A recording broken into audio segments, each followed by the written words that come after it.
नमस्कार दोस्तों, मेरे चैनल भक्ति सागर पे आप सभी का बहुत बहुत स्वागत है।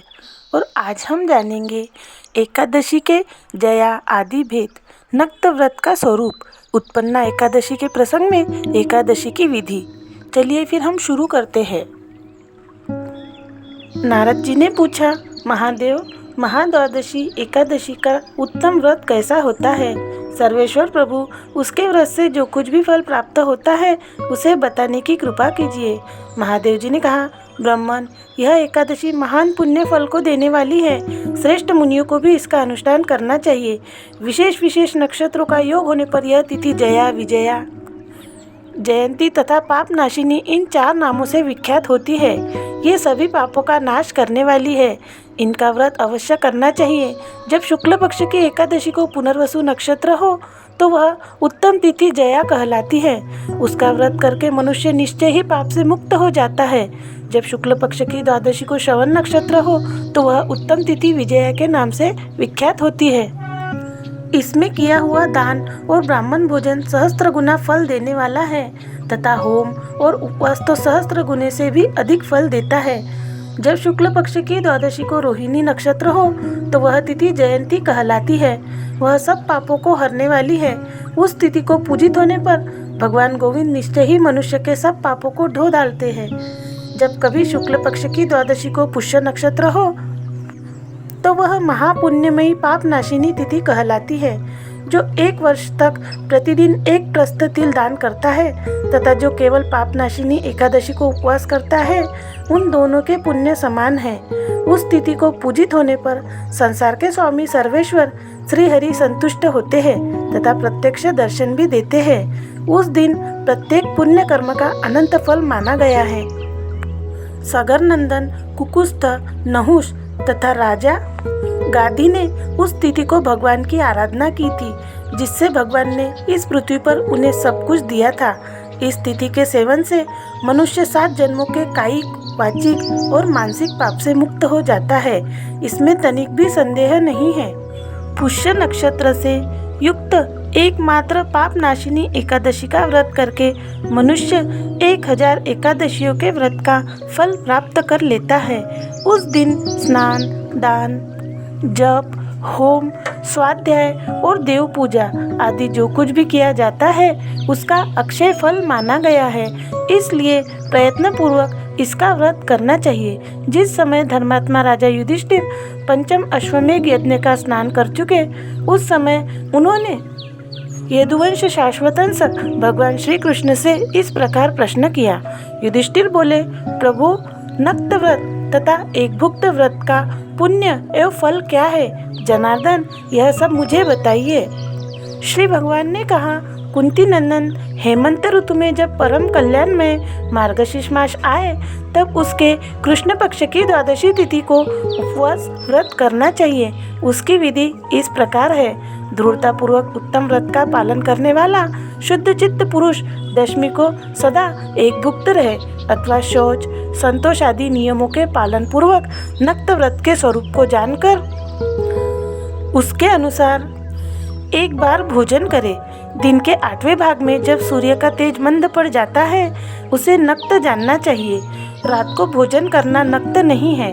गृहस्थ के लिए तारों के दिखाई देने पर नक्त भोजन का विधान है और सन्यासियों के लिए दिन के 8वें भाग में, क्योंकि उनके लिए रात में भोजन का निषेध है। कुंती नंदन, दशमी की रात व्यतीत होने पर एकादशी को प्रातः काल व्रत करने वाला पुरुष व्रत का नियम ग्रहण करे और सवेरे तथा मध्याह्न को पवित्रता के लिए स्नान करे। कुएं का स्नान निम्न श्रेणी का है। बावली में स्नान करना मध्यम, पोखरे में उत्तम तथा नदी में उससे भी उत्तम माना गया है। जहाँ जल में खड़ा होने पर जल जंतुओं को पीड़ा होती हो, वहाँ स्नान करने पर पाप और पुण्य बराबर होता है। यदि जल को छानकर शुद्ध कर ले तो घर पर भी स्नान करना उत्तम माना गया है। इसलिए पांडव श्रेष्ठ घर पर उस विधि से स्नान करे। स्नान के पहले निम्नांकित मंत्र पढ़कर शरीर में मृत्तिका लगा ले। अश्वक्रांते रथक्रांते विष्णुक्रांते वसुंधरे मृत्यु के हर में पापम यन्मया पूर्व संचितम। वसुंधरे, तुम्हारे ऊपर अश्व और रथ चला करते हैं। भगवान विष्णु ने भी वामन अवतार धारण कर तुम्हें अपने पैरों से नापा था। मृत्तिके, मैंने पूर्व काल में जो पाप संचित किया है उस मेरे पाप को हर लो। व्रती पुरुष को चाहिए कि वह एकचित और दृढ़ संकल्प होकर क्रोध तथा लोभ का परित्याग करे। अत्यंत पाखंडी, मिथ्यावादी, ब्राह्मण निंदक, अगम्य स्त्री के साथ गमन करने वाले, अन्याय, दुराचारी, परधनहारी तथा परस्त्रीगामी मनुष्यों से वार्तालाप न करे। भगवान केशव की पूजा करके उन्हें नैवेद्य भोग लगाए। घर में भक्ति युक्त मन से दीपक जलाकर रखे। पार्थ उस दिन निद्रा और मैथुन का परित्याग करे। धर्मशास्त्र से मनोरंजन करते हुए संपूर्ण दिन व्यतीत करे। नृप श्रेष्ठ भक्ति युक्त होकर रात्रि में जागरण करे। ब्राह्मणों को दक्षिणा दे और प्रणाम करके उनसे त्रुटियों के लिए क्षमा मांगे। जैसी कृष्ण पक्ष की एकादशी है वैसी ही शुक्ल पक्ष की भी है। इस विधि से उसका भी व्रत करना चाहिए। पार्थ, द्विज को उचित है कि वह शुक्ल और कृष्ण पक्ष की एकादशी के व्रती लोगों में भेद बुद्धि न उत्पन्न करे। शंखोद्वार तीर्थ में स्नान करके भगवान गदाधर का दर्शन करने से जो पुण्य होता है तथा संक्रांति के अवसर पर 4 लाख का दान देकर जो पुण्य प्राप्त होता है वह सब एकादशी व्रत की 16वीं कला के बराबर भी नहीं है। प्रभात क्षेत्र में चंद्रमा और सूर्य के ग्रहण के अवसर पर स्नान दान से जो पुण्य होता है वह निश्चय ही एकादशी को उपवास करने वाले मनुष्य को मिल जाता है। केदार क्षेत्र में जल पीने से पुनर्जन्म नहीं होता। एकादशी का भी ऐसा ही महात्म्य है।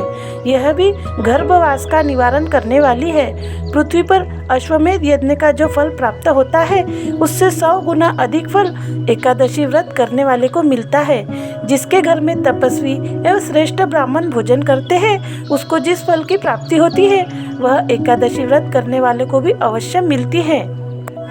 वेदांगों से पारगामी विद्वान ब्राह्मण को सहस्त्र गोदान करने से जो पुण्य प्राप्त होता है उससे 100 गुना फल पुण्य एकादशी व्रत करने वाले को प्राप्त होता है। इस प्रकार व्रती को वह पुण्य प्राप्त होता है जो देवताओं के लिए भी दुर्लभ है।